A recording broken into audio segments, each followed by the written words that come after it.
Morning बच्चों। आज जैसा आप लोग देख रहे हैं हमारे भारत में कोरोना वायरस का प्रकोप काफ़ी बढ़ता जा रहा है, तो उसको देखते हुए आज भारत सरकार जो ऑनलाइन व्यवस्थाएं की हैं, तो आज हम आप लोगों के लिए लाए हैं कक्षा 10 के विषय सामाजिक विज्ञान जो भूगोल से है, और अध्याय 1 है संसाधन एवं विकास। अध्याय का नाम है संसाधन एवं विकास, डेवलपमेंट ऑफ रिसोर्स। तो आज हम बात करेंगे संसाधन और विकास पर। संसाधन होता क्या है और विकास होता क्या है, दोनों एक दूसरे के पूरक भी हैं और दोनों एक दूसरे के विरोधी भी हैं। तो चलिए हम आज डिटेल से जानते हैं, इस बात को हम डिटेल से जानते हैं कि संसाधन क्या होता है और विकास क्या होता है। तो चलिए तो बात हम करते हैं कि हमारा जो संसाधन क्या होता है। पहले हमारा संसाधन होता क्या है, जिसे हम रिसोर्स कहते हैं। संसाधन, तो संसाधन क्या है? तो संसाधन क्या है, हमारे कुछ भूगोल शास्त्री जो बोले हैं संसाधन होते नहीं बनते। कुछ भूगोल शास्त्री बोले हैं कि संसाधन होते नहीं बनते, और इस संसार में जितने भी चीजें हैं वो हमारे संसाधन हैं। लेकिन संसाधन मनुष्य के लिए तभी कहलाएगा, लेकिन संसाधन मनुष्य के लिए तभी कहलाएगा जब वो मनुष्य की आवश्यकताओं की पूर्ति करे। संसाधन तभी कहलाएगा जब मनुष्य की आवश्यकताओं को पूर्ति करे, तभी वो संसाधन कहलाएगा। तो आज हम जैसे आपका जो है प्लाईवुड है, श्यामपट्ट है, ये श्यामपट्ट भी हमारे लिए क्या है, संसाधन है। ये चाक जो है, चाक भी हमारे लिए संसाधन है। तो यानी मनुष्य की आवश्यकताओं की पूर्ति करने वाले चीजें, वस्तुओं, ये क्या कहलाता है, संसाधन कहलाता है। That's clear. तो आप सब आई होप कि आप लोग समझ गए होंगे कि संसाधन क्या है। यानी कि संसाधन वह है जो मनुष्य की आवश्यकताओं को पूर्ति करता है, वही संसाधन कहलाता है। वो कोई भी चीज हो सकती है। आई मीन कहने का मतलब ये, संसार में जितनी भी वस्तुएं हैं, चीजें हैं, वो हमारे लिए संसाधन है। लेकिन संसाधन तभी कहलाएगा जब मनुष्य की आवश्यकताओं को पूर्ति करे। जैसे ये चाक है, इस चाक के द्वारा अगर हम इसमें कुछ लिखेंगे तो मनुष्य की आवश्यकता को क्या कर रहा है, वो पूर्ति कर रहा है। तो ये चाक हमारे लिए संसाधन हो गया। अब ये साइकिल है, साइकिल जब तक हम उसको यूज नहीं करेंगे तब वो जब तक हम उसको यूज नहीं करेंगे वो संसाधन नहीं कहलाएगा। जब हम उस साइकिल को यूज करेंगे, एक स्थान से दूसरे स्थान पर जाएंगे, तब वो संसाधन हमारे लिए होगा। तो समझ गए होंगे संसाधन के बारे में। अब इसके बाद हम बात करते हैं विकास की। तो विकास क्या होता है? विकास जो होता है वो डेवलपमेंट क्या होता है, ये काफी रोचक विषय है, इसके बारे में हम जानते हैं डिटेल से। तो डेवलपमेंट क्या होता है, विकास का मतलब होता है किसी कार्य का पहले से बेहतर होना। विकास का मतलब होता है किसी कार्य का पहले से बेहतर होना ही विकास कहलाता है। जैसे अब हम विकास क्या होता है कि विकास हर लोगों के लिए अलग अलग होते हैं। विकास हर लोगों के लिए अलग अलग होते हैं। डिफरेंस पीपल ऑफ पीपल, यानी कि विकास हर लोगों के लिए अलग अलग होते हैं। किसी के लिए विकास हो सकता है, किसी के लिए विकास नहीं हो सकता। चलिए आइए हम थोड़ा डायग्राम के द्वारा समझते हैं विकास किसके लिए हो सकता है और किसके लिए नहीं हो सकता है। तो देखिए यहाँ पर जो है विकास जो है, एक गर्ल्स है, लड़की है, गर्ल्स है, और जो दूसरा है वो है स्मॉल फार्मर है, और तीसरा जो है वो आपका है रिच फार्मर। तो यहाँ पे देखिए हमने यहाँ पे 3 डायग्राम बनाए हैं, और इसमें देखेंगे कि विकास किसके लिए है किसके लिए नहीं। तो विकास, जैसे कि मैंने आपको बता दिया, विकास की परिभाषा हमने बता दिया कि विकास का मतलब होता है किसी कार्य का पहले से बेहतर होना। तो चलिए आइए देखते हैं। तो गर्ल्स जो है, एक गर्ल्स के लिए विकास तभी हो सकता है जब उसके कार्यों में बढ़ोतरी हो। एक लड़की के लिए विकास तभी हो सकता है जब उसके कार्यों में बढ़ोतरी है। जैसे विकास का, अगर एक लड़की घर में खाना बनाती है और बर्तन को जो है धोती है, और तब वो लड़की कहती है कि केवल लड़कियों के लिए ही जो है कि बर्तन मांजना, खाना बनाना है, तो वो विकास नहीं कहलाएगा। उस लड़की के लिए वो विकास नहीं कहलाएगा। अगर वह लड़की अगर कहती है कि जो कार्य हम कर रहे हैं, वह लड़की कहती है कि जो कार्य हम कर रहे हैं वो जो लड़का यानी लड़का क्यों नहीं कर सकता है, जो कार्य हम कर रहे हैं लड़का क्यों नहीं कर सकता है। तब जो है कि अगर लड़की का कार्य यानी अगर लड़की का कार्य अगर लड़का करता है तब उस लड़की के लिए वो विकास कहलाएगा, तो वो लड़की के लिए वो विकास कहलाएगा। अब हम बात करते हैं स्मॉल फार्मर का, यानी छोटे किसानों की बात करते हैं। छोटे किसानों के लिए विकास क्या हो सकता है, यानी छोटे किसानों के लिए विकास क्या हो सकता है, कहने का मतलब ये है कि अगर एक किसान छोटा किसान है वो सोचता है कि हम कम समय में अधिक उपज करें और हमें जो है कि 12 घंटा की जगह पर 8 घंटा 12 घंटे की जगह पर हमें 8 घंटा जो है खेतों में काम करना पड़े, तो उसके लिए विकास हो सकता है। लेकिन अब यहाँ बात करते हैं रिच फार्मर की, तो रिच फार्मर का जो विकास क्या करता है कि जो अमीर किसान होते हैं वो सोचते हैं कि मजदूरों से हम कितने घंटे काम करवाएं ताकि हमारे लिए वो विकास हो सके। अगर वो रिच फार्मर जो होता है अगर वो कम समय लेगा छोटे किसानों से तो इसके लिए विकास नहीं कराएगा, क्योंकि ऑलरेडी इसका जो इनकम कम हो जाएगा। इसीलिए जो रिच फार्मर होते हैं वो सोचते हैं कि छोटे किसानों से हम कितना काम लें ताकि हमारा विकास हो सके, हमारा डेवलपमेंट हो सके, हमारे पास जो है कि इनकम आ सके। तो ये आपको डायग्राम के द्वारा समझ में आ गया होगा कि विकास क्या होता है, यानी कहने का मतलब कि विकास सबके लिए समान नहीं है, विकास सबके लिए अलग अलग है। डिफरेंस पीपल डिफरेंस गोल, डिफरेंस पीपल डिफरेंस गोल,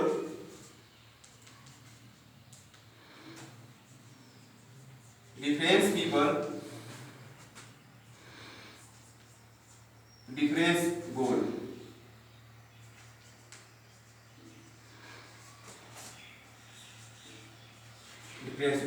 यानी कहने का मतलब हुआ डिफरेंस पीपल डिफरेंस गोल का मतलब हुआ विकास सबके लिए नहीं हो सकता, विकास सबके लिए नहीं हो सकता और विकास अलग अलग लोगों के लिए अलग अलग होता है। किसी के लिए विकास हो सकता है, किसी के लिए विकास नहीं हो सकता है। तो अब क्या है कि विकास, जैसे यहाँ पर हम विकास को एक और उदाहरण के द्वारा समझते हैं कि अगर एक जो है गांव है, ठीक, एक गांव है, एक गांव के बगल में जो है आपका तालाब है, उस तालाब के बगल में जो गांव बसे हुए हैं, अगर सरकार चाहे तो उस तालाब को अगर बढ़ाना चाहता है तो क्या है, जब उस तालाब को बढ़ाएगा तो गांव को ऑलरेडी क्या करेगा, वो कम करेगा, यानी गांव को क्या करेगा, आधा काटेगा। तब ये क्या करेगा, गांव के लिए, इस सरकार के लिए जो तालाब है वो तो विकास हुआ, लेकिन गांव के लिए विकास नहीं हुआ, क्योंकि वो गांव को काट दे रहा है, गांव को एक स्थान से दूसरे स्थान पर ट्रांसफर कर दे रहे हैं। तो ये गांव के लिए विकास नहीं हुआ, बल्कि सरकार के लिए, तालाब के लिए विकास हुआ। ठीक है, विकास का मतलब ये हुआ कि किसी कार्य का पहले से बेटर होना। तो आइए हम चलते हैं संसाधन के प्रकार की तरफ। तो हमारे संसाधन के जो प्रकार होते हैं, टाइप्स ऑफ रिसोर्स, तो संसाधन मुख्यतः 4 भागों में बांटा गया है। संसाधन को मुख्यतः 4 भागों में बांटा गया है। जो पहला हमारा जो है उत्पत्ति के आधार पर, दूसरा जो है समाप्यता के आधार पर, और तीसरा जो है स्वामित्व के आधार पर, और चौथा हमारा है विकास स्तर के आधार पर। ये 4 प्रकार के संसाधन होते हैं और इन चारों प्रकारों में कई प्रकार के संसाधन भी इंक्लूड हैं। तो देखते हैं, पहले एक एक के बारे में समझते हैं। तो पहले समझते हैं उत्पत्ति के आधार पर संसाधन। उत्पत्ति के आधार पर संसाधन जो होता है हमारा 2 प्रकार का होता है, पहला जैव संसाधन, दूसरा अजैव संसाधन। तो हम बात करते हैं, पहले हम जैव संसाधन के बारे में पढ़ते हैं। तो जैव संसाधन होता क्या है, यानी जीव जंतुओं के द्वारा, जैव संसाधन वह संसाधन होता है जो जीव जंतुओं के द्वारा अर्थात सजीव वस्तुओं के द्वारा प्राप्त संसाधन को ही हम जैव संसाधन कहते हैं। जैसे एग्जाम्पल में अगर हम बताएं तो पशु, वनस्पति आदि हमारे जो है वो जैव संसाधन के अंतर्गत आते हैं। अब बात करते हैं दूसरे पॉइंट की, अजैव संसाधन। अजैव संसाधन की बात करते हैं, वह संसाधन जो निर्जीव वस्तुओं से प्राप्त होते हैं, वह संसाधन जो निर्जीव वस्तुओं से प्राप्त होते हैं वो अजैव संसाधन कहलाते हैं। जैसे चट्टान, लोहा, मिट्टी आदि, ये हमारे जो होते हैं अजैव संसाधन होते हैं। ठीक है, नॉन बायोटिक रिसोर्स जो होते हैं। तो अब यहाँ पे बात करते हैं, फिर इसके बाद अगला हमारा जो है संसाधन के प्रकार में है समाप्यता के आधार पर संसाधन। समाप्यता के आधार पर संसाधन भी 2 प्रकार के होते हैं, पहला नवीकरणीय संसाधन, दूसरा अनवीकरणीय संसाधन। तो बात करते हैं हम नवीकरणीय संसाधन, रिन्यूएबल रिसोर्सेज जिसे बोलते हैं, जिसे इंग्लिश में हम बोलते हैं रिन्यूएबल रिसोर्सेज। तो नवीकरणीय संसाधन वह संसाधन होता है जो एक बार यूज करने के बाद, एक बार प्रयोग करने के बाद पुनः प्राप्त होते हैं। जो कि नवीकरणीय संसाधन वह होता है जो एक बार प्रयोग करने के बाद पुनः प्राप्त होते हैं, उसे हम नवीकरणीय संसाधन कहते हैं। जैसे उदाहरण में बताएं तो सौर ऊर्जा, पवन ऊर्जा और जो है हमारा आदि जो नवीकरणीय संसाधन के अंतर्गत आते हैं। अब इसके बाद दूसरा हमारा है अनवीकरणीय संसाधन, non renewable resources. Non renewable resources से बोलते हैं। तो अनवीकरणीय संसाधन क्या होता है? तो अनवीकरणीय संसाधन वह संसाधन होता है जो एक बार यूज करने के बाद, एक बार उपयोग करने के बाद पुनः प्राप्त नहीं होता है, पुनः प्राप्त नहीं होता है, उसे हम नॉन रिन्यूएबल रिसोर्सेज कहते हैं। जैसे एग्जांपल में देते हैं पेट्रोल,